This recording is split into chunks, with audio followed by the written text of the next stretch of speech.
ಈ ವಾಣಿಜ್ಯ ತೆರಿಗೆ ಇಲಾಖೆ ಅಧಿಕಾರಿಗಳು ಸಣ್ಣ ಸಣ್ಣ ವ್ಯಾಪಾರಸ್ಥರಿಗೆ ಲಕ್ಷಗಟ್ಟಲೆ ಟ್ಯಾಕ್ಸ್ ಕಟ್ಟಿ ಅಂತ ನೋಟಿಸ್ ಕೊಡ್ತಾ ಇದ್ದಾರಲ್ಲ, ಅದು ಒಂದು ರೀತಿಯಲ್ಲಿ ದಿನದಿಂದ ದಿನಕ್ಕೆ ಜಾಸ್ತಿ ಆಗ್ತಾ ಇದೆ.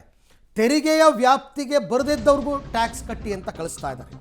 ಸೊ ರಾಜ್ಯದಲ್ಲಿ ಈ ಟ್ಯಾಕ್ಸ್ ನೋಟಿಸ್ ಶಾಕ್ ಮುಗಿತಾ ಇಲ್ಲ. ನಂದಿನಿ ಬೂತ್ಗೂ ಬಂತು ನೋಡಿ ಟ್ಯಾಕ್ಸ್ ನೋಟಿಸ್. ಆ್ಯಕ್ಚುಲಿ GST ವ್ಯಾಪ್ತಿಯಿಂದ ಹಾಲು ಹೊರಗಡೆ ಇದೆ, ಆದರೂ ಕಟ್ಟಿದ್ದಾರೆ ಅವ್ರಿಗೆ. ಬೆಂಗಳೂರಿನ ಉಳ್ಳಾಲದ ನಂದಿನಿ ಬೂತ್ಗೆ 1,10,00,000 ಟ್ಯಾಕ್ಸ್ ಕಟ್ಟಿ ಅಂತ ಟ್ಯಾಕ್ಸ್ ನೋಟಿಸ್ ನೋಡಿ ಗಾಬರಿ ಆಗಿದ್ದಾರೆ ಬೂತ್ ಮಾಲೀಕ ರವಿ. ಸೊ ನಾಳೆ ಬಂದ್ಗೆ ಕೆಲ ನಂದಿನಿ ಬೂತ್ಗಳು ಕೂಡ ಬೆಂಬಲ ಕೊಡ್ತಾ ಇದ್ದಾರೆ. ನಾಳೆ ನಾಡಿದ್ದು ಹಾಲು ಮಾರಾಟ ಮಾಡಲ್ಲ ಅಂತ ತೀರ್ಮಾನ ತಗೊಂಡಿದ್ದಾರೆ. ಎಲ್ಲ ಓಕೆ, ಬಟ್ ಹೆಂಗೆ ಬಂತು ನಂದಿನಿ ಬೂತ್ಗೆ ಅಂತಕ್ಕಂಥದ್ದೇ ಪ್ರಶ್ನೆ. ವಾಣಿಜ್ಯ ತೆರಿಗೆ ಇಲಾಖೆ ಅಧಿಕಾರಿಗಳಿಂದ ಈಗ ನಂದಿನಿ ಬೂತ್ಗೂ ಕೂಡ ಈಗಾಗಲೇ ಸಾಕಷ್ಟು ನಂದಿನಿ ಬೂತ್ಗಳಿಗೆ ಬಂದಿದೆ. ನಮ್ಮ ಜೊತೆ ಒಬ್ಬ ವ್ಯಕ್ತಿ ಇದ್ದಾರೆ, ಅವರಿಗೆ ಬಂದಿರುವಂಥದ್ದು ಬರೋಬ್ಬರಿ 1 ಕೋಟಿಯಷ್ಟು ತೆರಿಗೆ ಕಟ್ಟಿ ಅಂತ ಬಂದಿದೆಯಂತೆ. ಸೊ ಅವ್ರನ್ನ ಮಾತಾಡ್ಸೋಣ, ರವಿ ಅಂತ. ಸೊ ಟೋಟಲ್ ಆಗಿ 4 ವರ್ಷದ ಎಷ್ಟು ಬಂದಿದೆ? 3 ಲಕ್ಷ ಬಂದಿದೆ ಮೇಡಮ್. 4 ನಂದಿನಿ ಬೂತ್. ಹೌದು ಮೇಡಮ್. ನಾವು ಹಾಲು ಮೊಸರು ಇದೇ ಮಾರೋದು. ನಾವೆಲ್ಲಿ ಕಟ್ಟೋಕ್ಕಾಗುತ್ತೆ ಮೇಡಮ್? ಜೀವನ ಮಾಡೋದೇ ಬೆಂಗಳೂರಲ್ಲಿ ಕಷ್ಟ ಇದೆ. ಮನೆ ಬಾಡಿಗೆ ಕಟ್ಕೊಂಡು ಮಕ್ಕಳನ್ನ ಓದಿಸ್ಕೊಂಡು ಇವೆಲ್ಲ ಮಾಡ್ಕೊಂಡು ನಾವು ಇದನ್ನು GST ಬೇರೆ ಕಟ್ಟು ಅಂತಂದರೆ ಎಷ್ಟು ಕಟ್ಟೋಕ್ಕೆ ಸಾಧ್ಯ? ಖಂಡಿತ ತೋರಿಸ್ತೀನಿ ಮೇಡಮ್.